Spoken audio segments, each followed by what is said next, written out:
You may close your eyes and come to a position of meditation, being gentle with your body and your mind.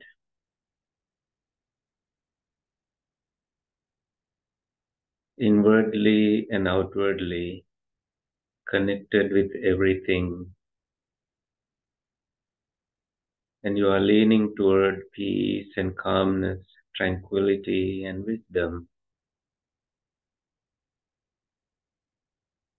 It will be helpful to let go of any past burdens,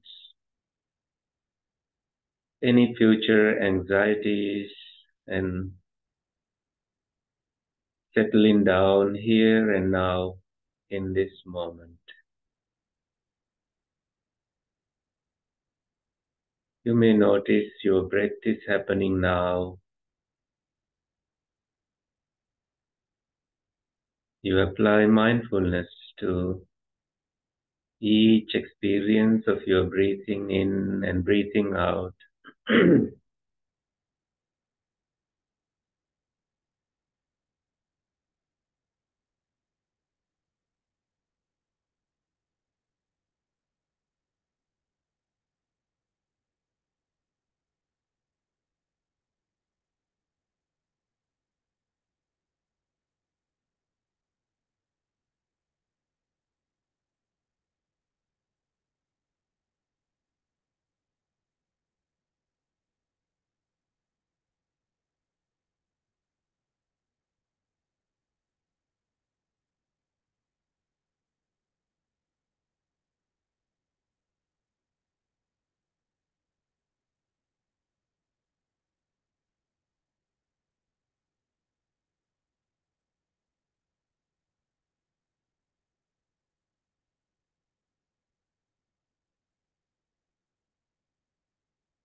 You may notice your whole upper body is breathing in and breathing out.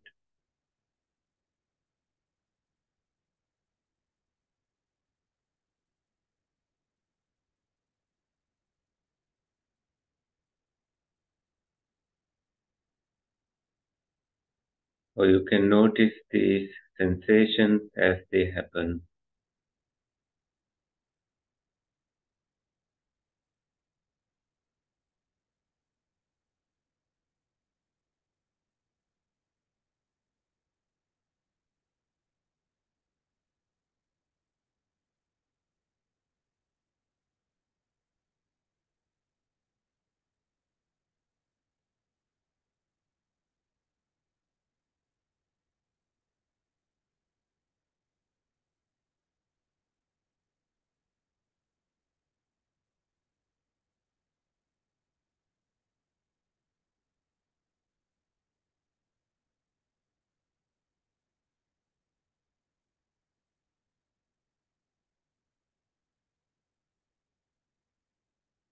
As you're seeing, hearing, smelling, tasting, physical sensations, and thinking are actively happening in some ways in your mind, you can notice what is the most prominent sense faculty with a little bit of examining your own present experience.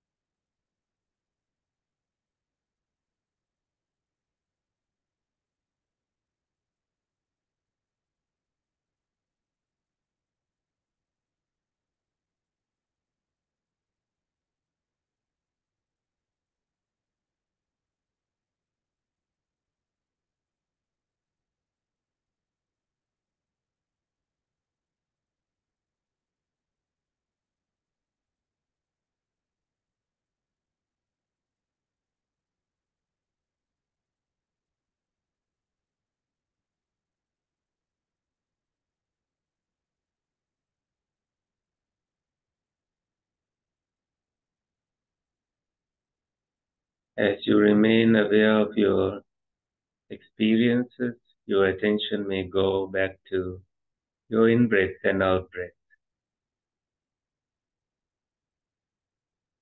and that becomes your most prominent experience.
As your in breath and out breath, that is bodily sensation, become your focus, notice warm air flowing into your lungs, to the body, and coming out.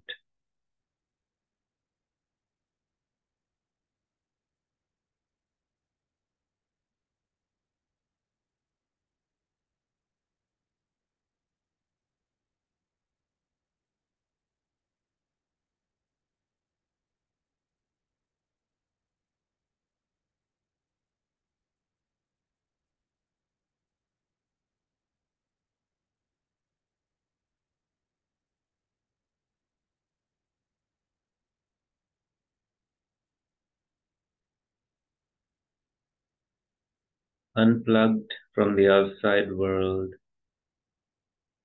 notice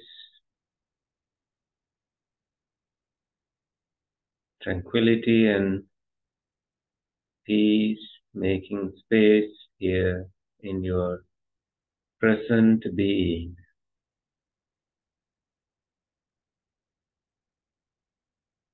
No use of complaining here, no use of building old habits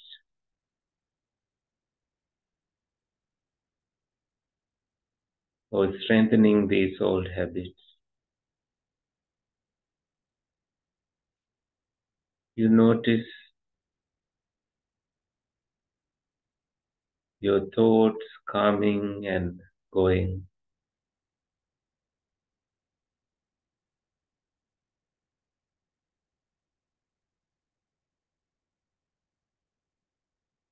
When your eyes are closed, seeing has stopped. When you do not pay much attention to sounds, hearing also does not bother you.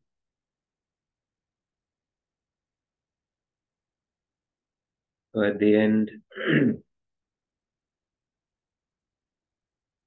thoughts come and go, and you begin noticing these thoughts belonging to pleasant, unpleasant, and neutral feelings.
You can also notice that there is no control over what comes next,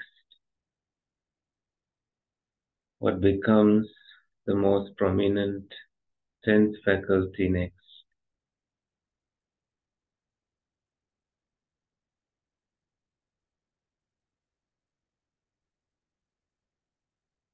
And in all these experiences, mind is the forerunner. Experiences are mind made.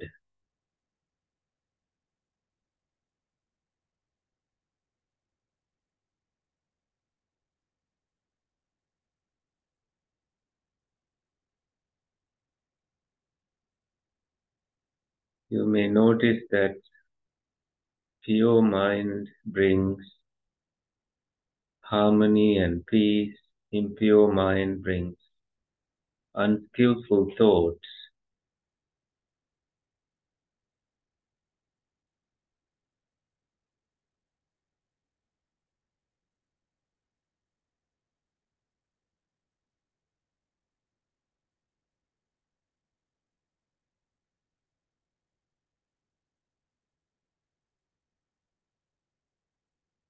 Based on these temporary unskillful or skillful thoughts, your identity is shaped. Identifying with any of these alone can bring you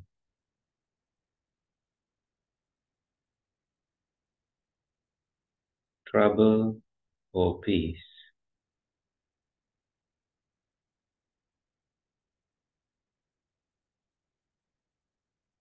So there is a choice.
Now you can do a little exercise in your mind,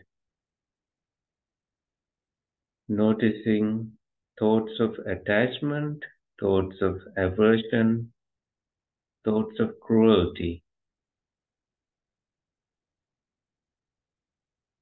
and then dividing them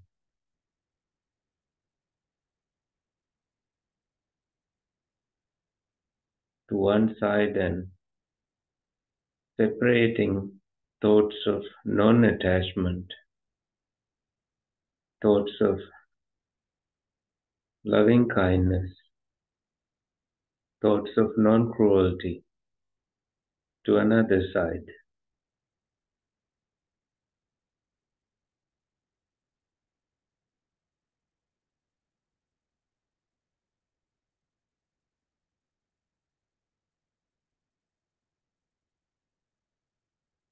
This requires some mindfulness.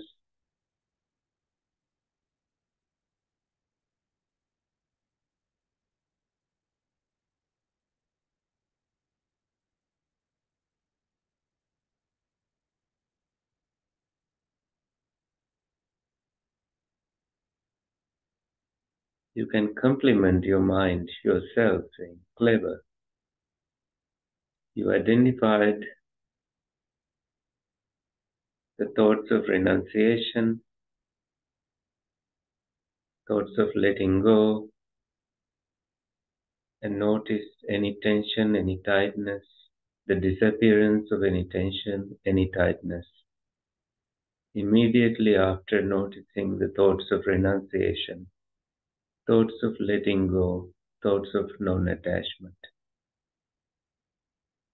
thoughts of loving kindness, thoughts of non cruelty, and any harmless, pure, wholesome thoughts.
You can notice that indulging in any thoughts of harming oneself or others, any thoughts of aversion, any thoughts of attachment can be dangerous. Noticing that alone helps you stay away from those thinking, those kind of thoughts, and moving away from them toward peace and calmness.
simple thought of bringing up a smile can change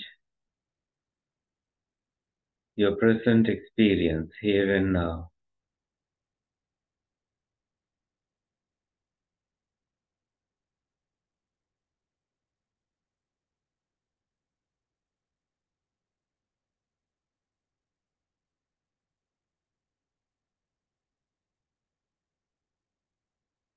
So you're noticing right effort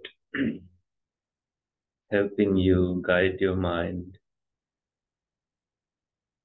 And right effort is part of the Eightfold Path that we practice in Buddhism.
You can now come out of your meditation.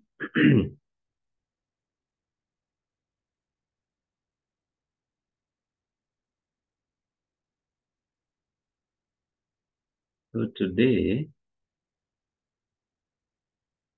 we have a very, very useful teaching of the Buddha. This is from the middle length discourses of the Buddha, and we are using Bhikkhu Bodhi's translation. Dvedha Vitakka Sutta. Vitakka is the Pali word for thoughts, and Dvedha is dividing thoughts. And this is actually the direct experience of the ascetic Gautama before he became the Buddha. So he's sharing his own experience here to his monks. This is what the Buddha says.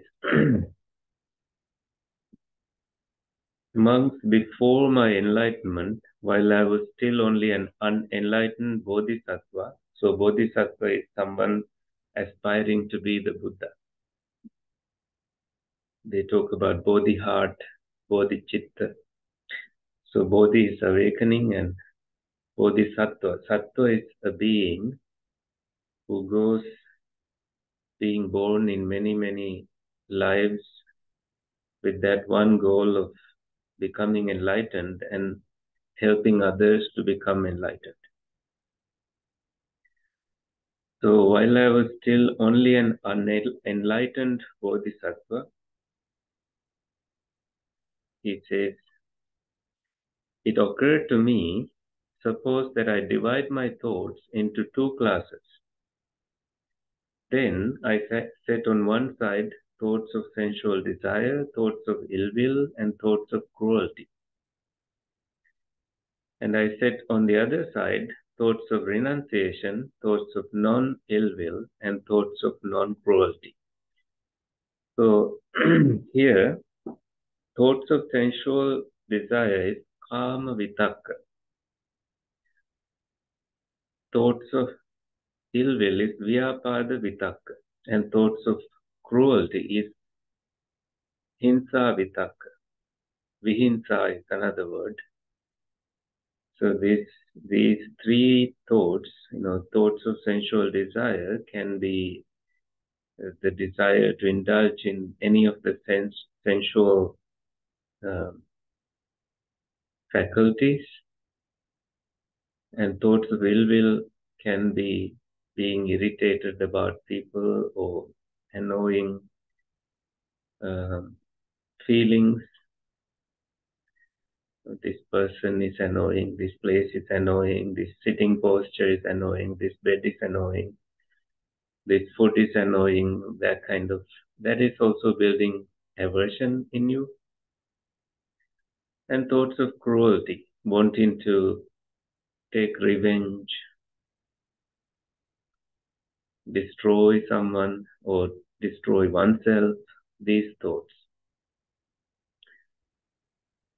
And the Bodhisattva says, as I abided thus, diligent, these are qualities he had, ardent and resolute.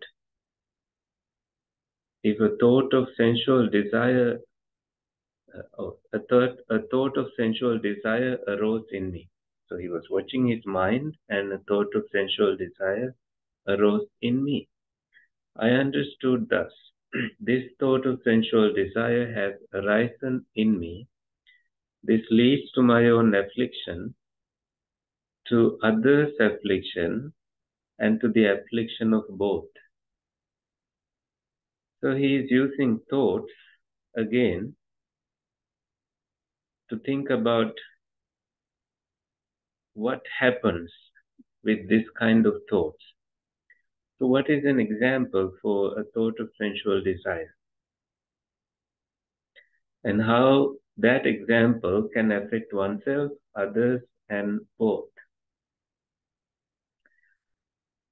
And it obstructs wisdom, causes difficulties, and leads away from Nibbana. When I considered this leads to my own affliction, it subsided in me. When I considered this leads to others' affliction, it subsided in me. When I considered this leads to the affliction of both, it subsided in me. When I considered this obstructs wisdom, causes difficulties, and leads away from Nibbana, it subsided in me. So he used more thoughts, more reasoning to maybe redirect, to get rid of that thinking. Whenever a thought of sensual desire arose in me, I abandoned it, removed it, did away with it. So he did the same with ill will, and he did also the same with thoughts of cruelty. And this is where, to keep things simple, I haven't spoken about an example yet. Let's say for a monk who is in the forest meditating, someone brings food and you see overindulgence in conversation with that kind of person. And instead of indulging in that conversation, you remove your mind from that thinking, knowing that this leads to my own affliction, this leads to the affliction of others. How does that lead to affliction of others? It depends on the thought that they may not want to be there engaged in that conversation, and it obstructs wisdom. Sometimes, our senior monks have told us when some people bring subjects like politics in the temple, you can begin talking about Dhamma, and they usually, if they have no interest in Dhamma, if they have no interest in teachings, they will quickly go home. So that's a trick we can use. But here, it depends on, each thought has its own intention, its own nature, and you need to apply a little bit of mindfulness to see where it leads you to, where it is taking you toward. This is where the Buddha says that what you think you become, whatever a monk frequently thinks and ponders upon, that will become the inclination of his mind. I like this very, very important piece of teaching. What you think you become is to keep things simple. It is easy to understand this piece of teaching with that quote, what you think you become. This is where actions originate in our mind. If he frequently thinks and ponders upon thoughts of sensual desire, he has abandoned the thoughts of renunciation. So sensual desire obstructs the thoughts of letting go. Renunciation is to be seen from a perspective of a monk here. Monks practice renunciation, relinquishment in their mind all the time. And it is difficult to renounce things when the mind is more inclined toward sensual desire, wanting to indulge out there in the world.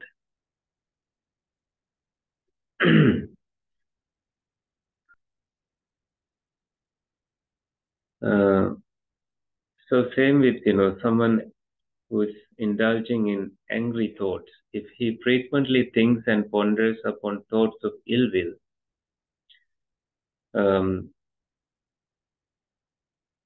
so his mind inclines towards aversion, hating people, hating the world.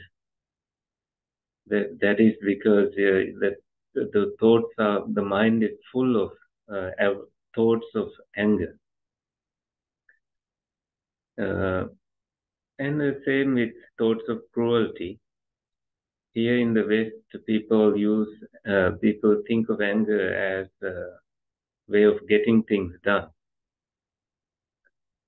Anger to control their computer when it's not functioning well, you yell at the computer. And all that anger is in you, and you are expressing it toward this object that does not understand anything that you are saying. Imagine someone working on stocks, and the stock market comes down crashing, and your mind is building a whole spectrum of aversion, releasing so much tension, yelling at the computer screen.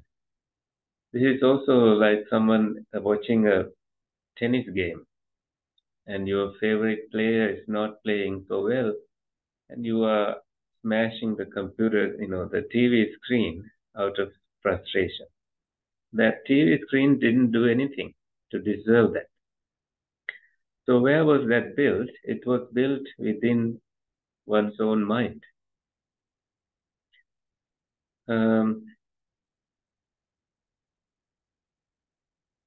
So we can now also skip a little bit and see this simile of the Buddha.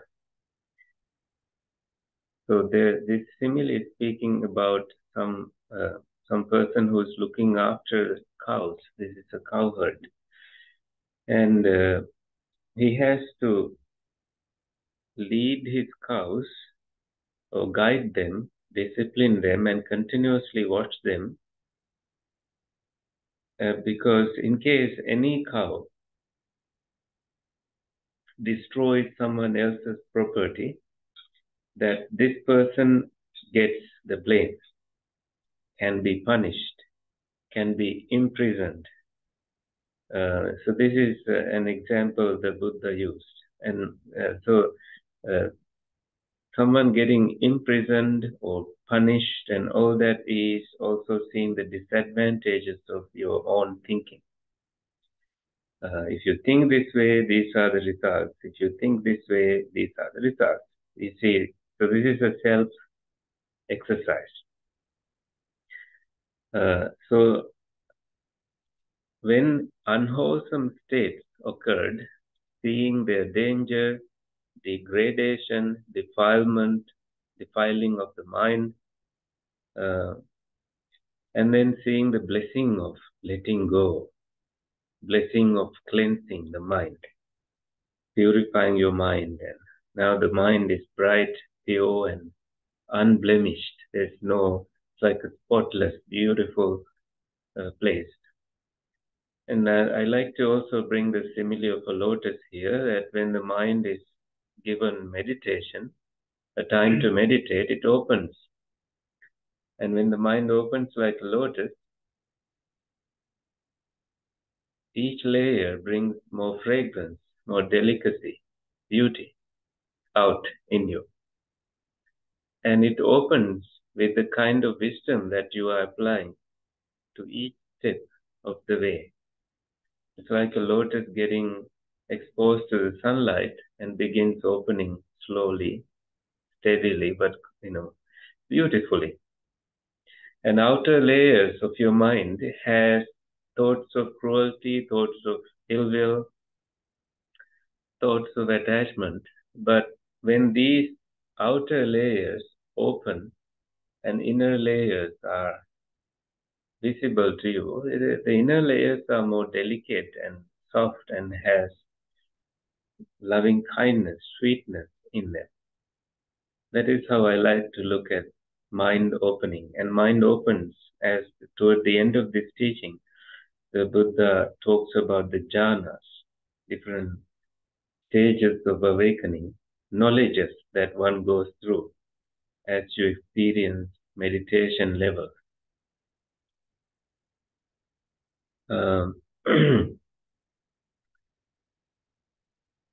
As a result of discipline in the mind, now the work has become easy. Just as when the crop has been taken into the village, a cowherd would guard his cows while staying at the root of a tree or out in the open, since he needs only to be mindful that the cows are there. So too, there was need for me only to be mindful that those states were there. So when your job is somewhat accomplished, that you don't have to think much now, you just stay relaxed, like the Buddha did when even after becoming enlightened.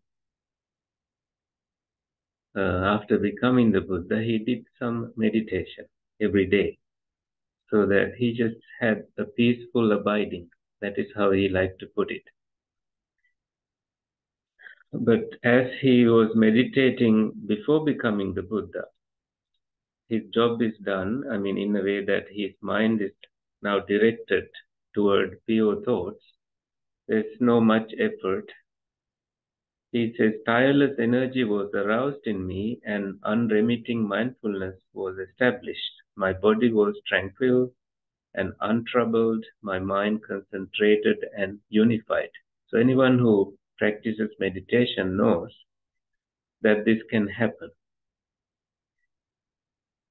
Mind comes to a place where there is tranquility, untroubledness, stillness, purity, and pure radiance. And this is when you can seclude from sensual pleasures and secluded from unwholesome states, enter and abide in the first jhana. So seclusion here is like we did in the meditation, closing your eyes, closing all your sense faculties, and seclusion also from unskillful thinking.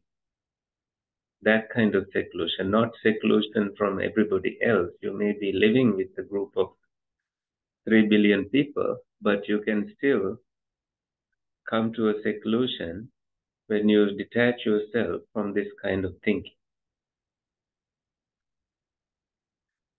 So he applies his mind toward that seclusion and enters and abides in the first jhana. So different knowledges arose in him.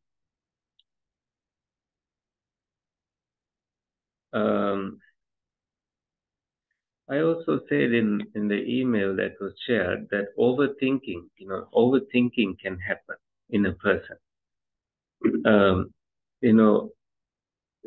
It's in this sutta that you find that someone thinking too much can get into a place where it leads to affliction, obstruction of wisdom, causes difficulties. So any thoughts that is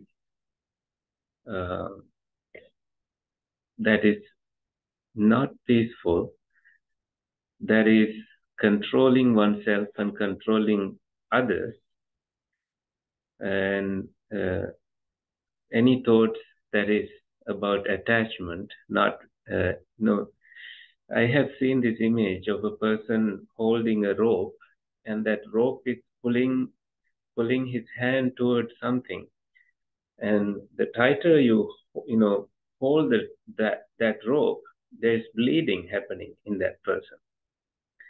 And imagine a person's mind who is grasping onto something. There is some sort of something blocking in them from saying what is happening around them. That mind is not open. Mind is so closed, and there's some darkness, and you have to see through that darkness.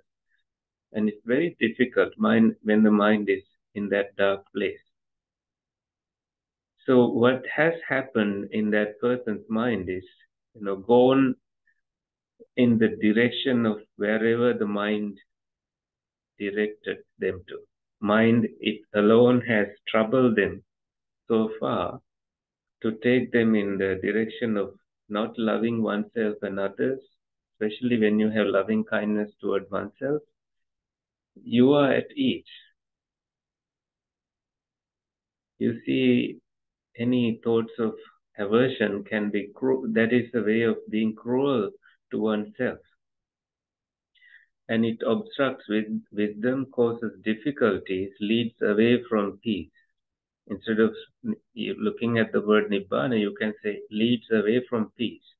This is where you may think that overthinking has taken you to a place of obstructing your wisdom, causing difficulties and leading oneself away from peace.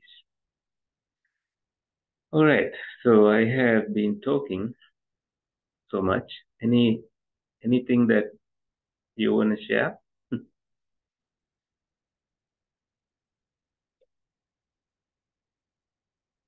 Any questions?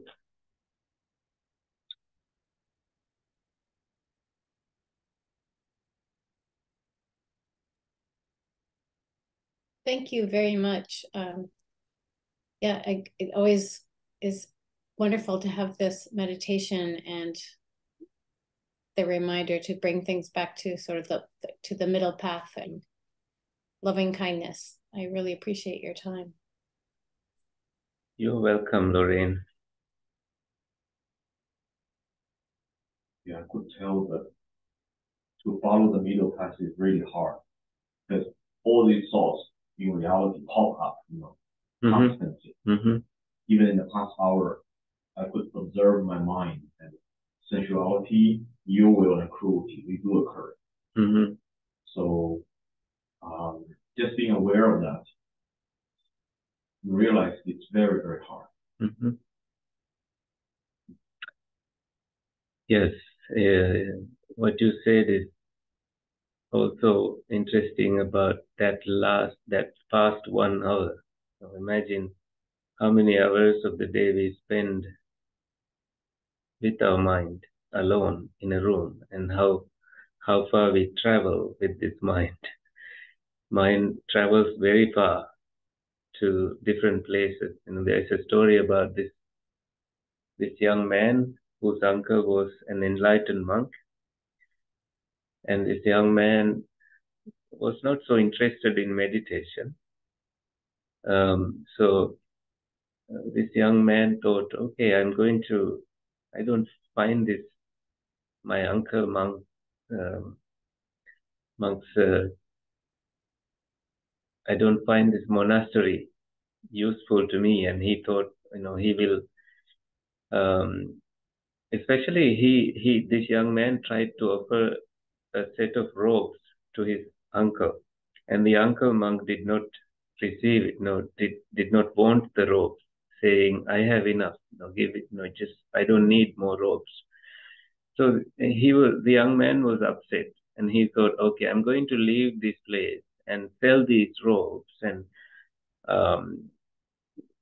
with the money I will buy a goat, and then with the goat I will make I will I will I will I will make milk, and now eventually I will make more money and get a cow, and then when the cow has a baby cow, and so he went on thinking that way, and he thought, okay, now eventually when I have more money, I will find a beautiful girl and I will marry, and with my wife, I will visit this uncle here. And on my way, so now they also have a baby. On my way, my wife will I will ask my wife to hold the baby, and if she drops the baby, I will hit her with this fan.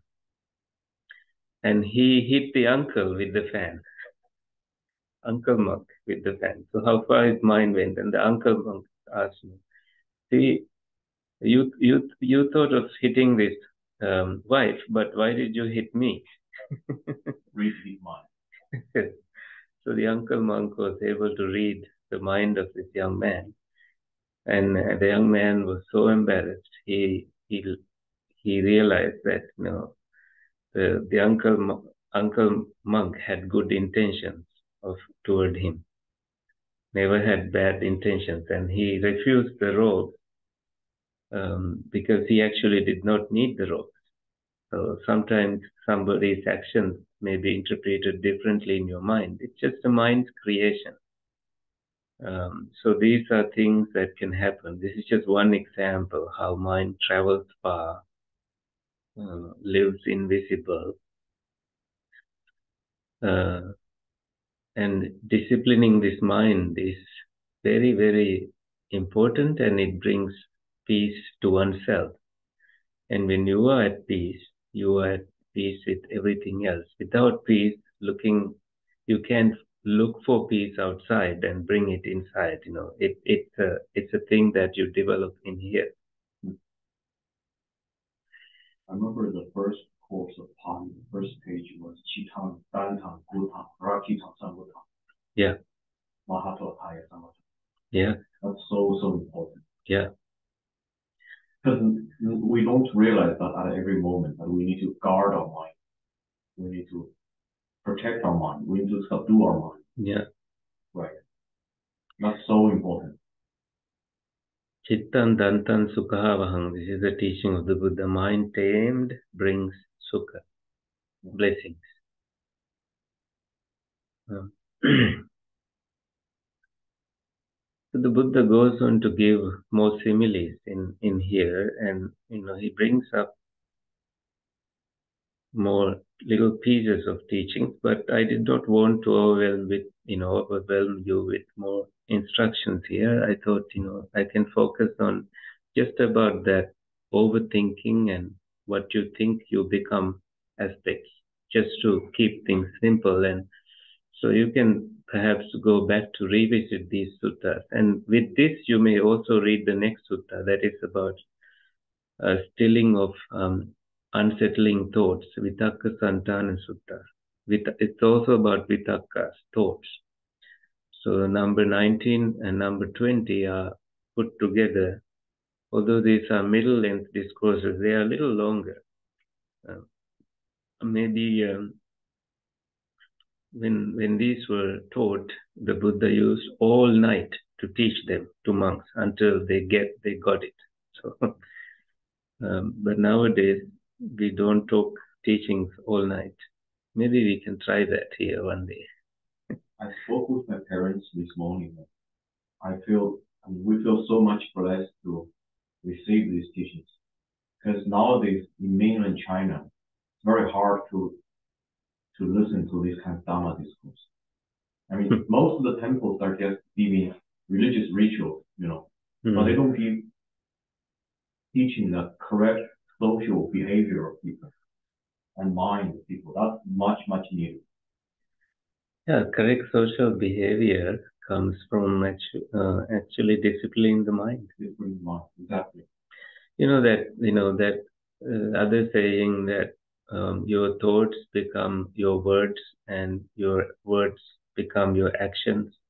This teaching that we just learned today is very similar to that, where people use the weapons. It all starts with their mind. They concentrate on something and eventually they act upon it. So this mind is a very very, very powerful thing. That for example, young kids playing computer games, one day they want to experience it for real, and they may not see the value of human lives and may just start using weapons without being very responsible about what they do, and that is very dangerous to the society. Yeah, I think I had the personal experience. The computer games and also the videos and movies are full of violence and sexuality. Yeah, our mind doesn't know how to take them unless we discipline them. Yeah. The mind the right way.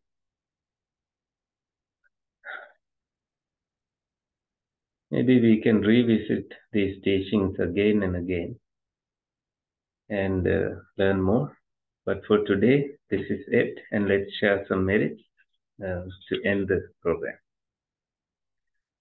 May the suffering ones be suffering free and fear-struck fearless be. May the grieving shed all grief and may all beings find relief.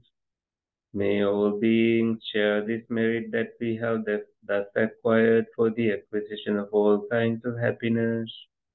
May beings inhabiting space and earth, devas and nagas of mighty power, share this merit of ours. May they long protect the Buddha's dispensation. Sadhu, sadhu, sadhu. Thank you and have a great evening. Bye-bye.